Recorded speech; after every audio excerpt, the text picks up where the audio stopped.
মন্ত্রণালয়ের routine function যেগুলো, নিয়োগ, বদলি, প্রমোশন, রিটায়ারমেন্ট, এগুলো সবই আইনানুগ ভাবে করা হয়েছে এবং আইনানুগ প্রক্রিয়ায়, এবং এটা নতুন কোনো বিষয় নয়।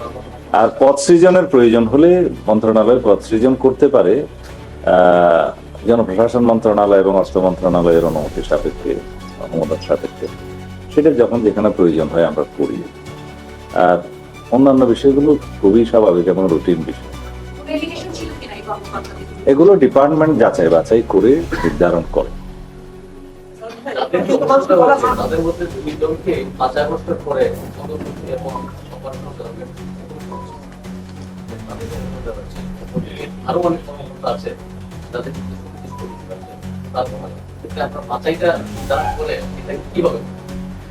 এটা মন্ত্রণালয়ের আভ্যন্তরীণ বিষয়, এগুলোর জন্য কমিটি আছে।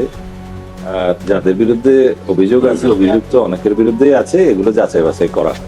এগুলো সবকিছু যাতে ইনজাস্টিস না হয় সেভাবে দেখা হয়, বিধি মোতাবেক দেখা হয়। আর কি এই দিকটা এখন নিচ্ছি।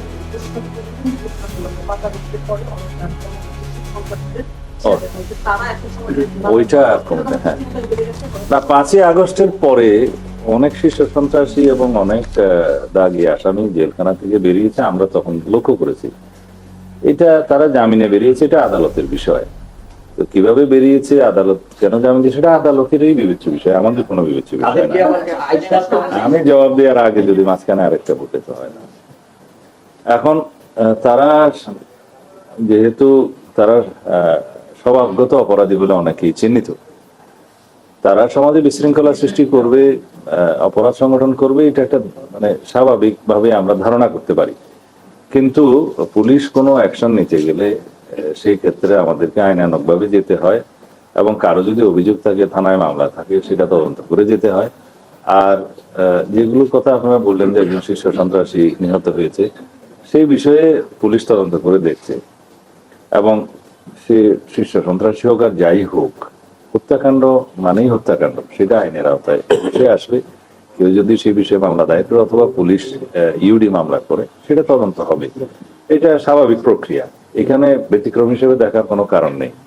আর ইন্টারিম গভর্নমেন্টের সময় যেহেতু তত্ত্বাবধায়ক সরকার বা ইন্টারিম গভর্নমেন্ট নর্মালি নির্বাচন অনুষ্ঠানের জন্য করা হয়ে থাকে, তো যেহেতু দীর্ঘদিন যাবত ইন্টারিম গভর্নমেন্ট ছিল, যেহেতু তারা নির্বাচিত সরকার ছিলেন না, এবং সেই ক্ষেত্রে বিভিন্ন ডিপার্টমেন্টের অ্যাক্টিভিটিস গুলো তারা সেভাবে হয়তো যাচাই বাছাই করে দেখতে পারেনি, হয়তো নিয়ন্ত্রণ সেভাবে ছিল না, যার কারণে ল অ্যান্ড অর্ডার সিচুয়েশন হয়তো কিছুটা মানুষের আশা অনুরূপ হয়নি বা স্বাভাবিক ছিল না।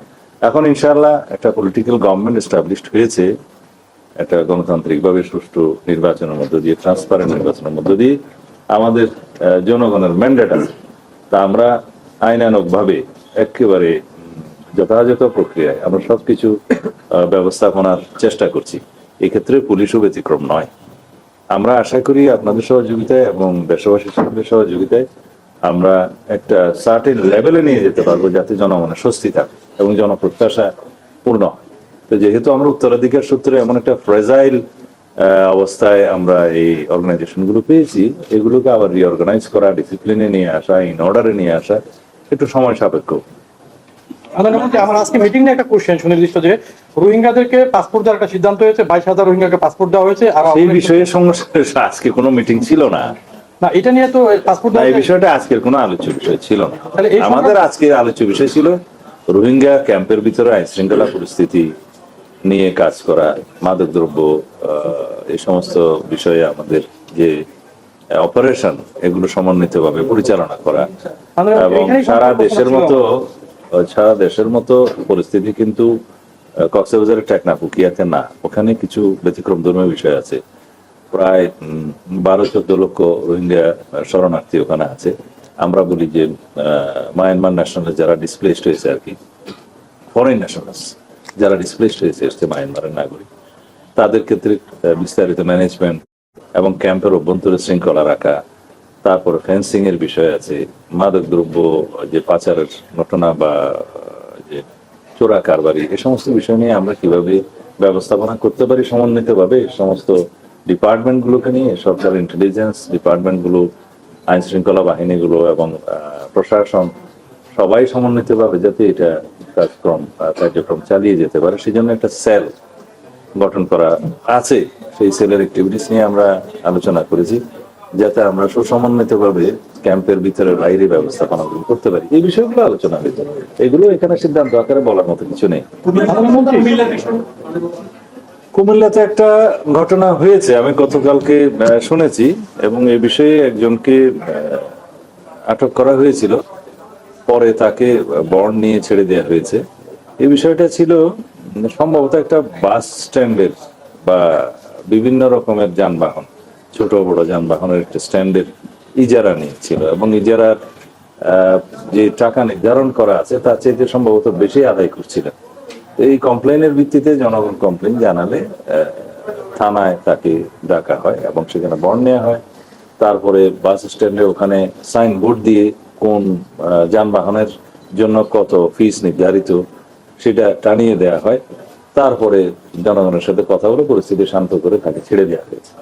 মাননীয় মন্ত্রী, এই মাদকদ্রব্য নিয়ন্ত্রণ অধিদপ্তর তো একটা আপনার নিয়ন্ত্রণের একটা সংস্থা প্রতিষ্ঠান, এখানে সিন্ডিকেটের একটা অভিযোগ, অনেক পুরানো একই চক্র ঢাকাতে চাকরি করছে দীর্ঘদিন ধরে, বারগুলি এখন সিকিউরিটি নাই, এখানে অভিযান নিয়ে ঝামেলা হচ্ছে উত্তরাতে, গুলশানে, বনানীতে।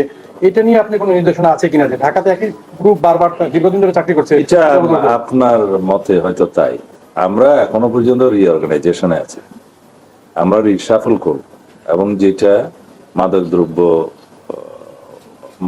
নিয়ন্ত্রণ অধিদপ্তরে যারা কর্মকর্তা আছেন, যারা অপারেশনে আছেন, শুধুমাত্র ওই নার্কোটিক্স ডিপার্টমেন্ট অপারেশন করে না, অপারেশনটা পুলিশ করে, র্যাব করে, আমাদের অন্যান্য সংস্থা করে, ইন্টেলিজেন্স গ্রুপগুলো সাপোর্ট দেয়।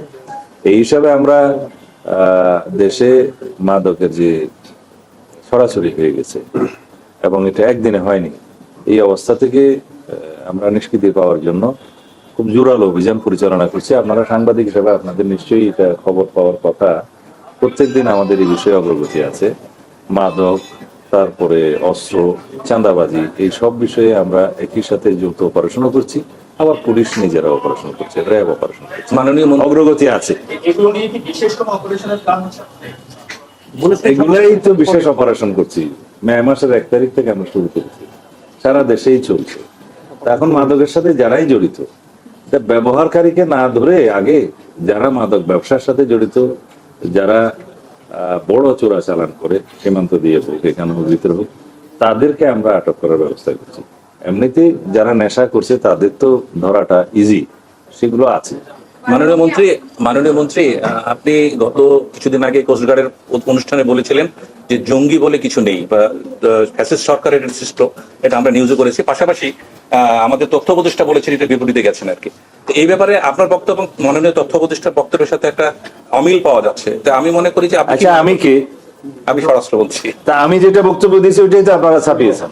জি জি জি, তো এখানে কিন্তু তথ্য উপদেষ্টা একই কথা বলেছেন আবার। সেটা উনি কিভাবে বলেছেন জানি না, হয়তো আপনাদের লেখার মধ্যেও মিস ইন্টারপ্রিট হয়ে যেতে পারে, কিন্তু যেটা ডিসিপ্লিন এবং সংশ্লিষ্ট মন্ত্রণালয় কি বলেছে সেটাই তো শুনতে হবে। আপনার দুটো প্রশ্ন এখানে, একটা হলো যে এখনকার আইন শৃঙ্খলা নিয়ে স্বরাষ্ট্রমন্ত্রী হিসাবে আপনি কি বলবেন? নাম্বার 1, নাম্বার 2, রোহিঙ্গাদের এতক্ষণ তো স্বরাষ্ট্র মন্ত্রণালয় সম্পর্কিত বক্তব্য দিলাম, আইন শৃঙ্খলা নিয়ে বক্তব্য দিলাম। আপনি কি এখনকার এটা নিয়ে বা সন্তুষ্ট মানুষের একটু আতঙ্কে আছে যে চিন্তাই হচ্ছে, চিন্তাই করে আবার খুন করে ফেলছে? একটা হলো রোহিঙ্গাদের ফিরিয়ে দেওয়ার ব্যাপারে এই সরকার, আপনার সরকার এটা কি আসলে কোথায় রোহিঙ্গা ফিরিয়ে দেয় আর কোথায় আইন শৃঙ্খলা, মিটিংটা ছিল, মিটিংটা ছিল ওটা তো বলে ফেলেছি যে আজকে ওই সিদ্ধান্তগুলো এখানে বলার মতো যে আমরা এখন পাসপোর্ট ইস্যুটা যদি বলতেন যে পাসপোর্টটা ওই বিষয়ে মিটিং ছিল না। তবু একটু আমরা ক্যাম্প ম্যানেজমেন্টের বিষয়ে কথা বলছি, তবু একটু তথ্য রোহিঙ্গা ক্যাম্পের ভিতরে বাইরে এটা আইন শৃঙ্খলা পরিস্থিতি নিয়ন্ত্রণে আনা এবং ম্যানেজমেন্টের বিষয়, আর ওখানে যৌথ অপারেশনের বিষয়, যে জয়েন্ট ফোর্স কিভাবে অপারেশন করবে, রোহিঙ্গা ক্যাম্পের অভ্যন্তরে তার ডিসিপ্লিন কি হবে, লিডারশিপ কি হবে, এই সমস্ত বিষয়ে কথা হয়েছে। এটা এখানে এর বিস্তারিত কিছু বলার নেই। সৌদি আরবে অবস্থানরত রোহিঙ্গাদের যে পাসপোর্ট দেওয়া হচ্ছে, ওই বিষয়ে যখন মিটিং হবে তখন বলবো, ওই বিষয়ে মিটিং হয়নি। সার্বিক পরিবর্তনের প্রক্রিয়াটা কত দূর, এগুলো একটু যদি বলেন কি অবস্থায় আছে? ধন্যবাদ, ধন্যবাদ এই বিষয়ে করার জন্য। মাননীয় মন্ত্রী, গতকালকে একজন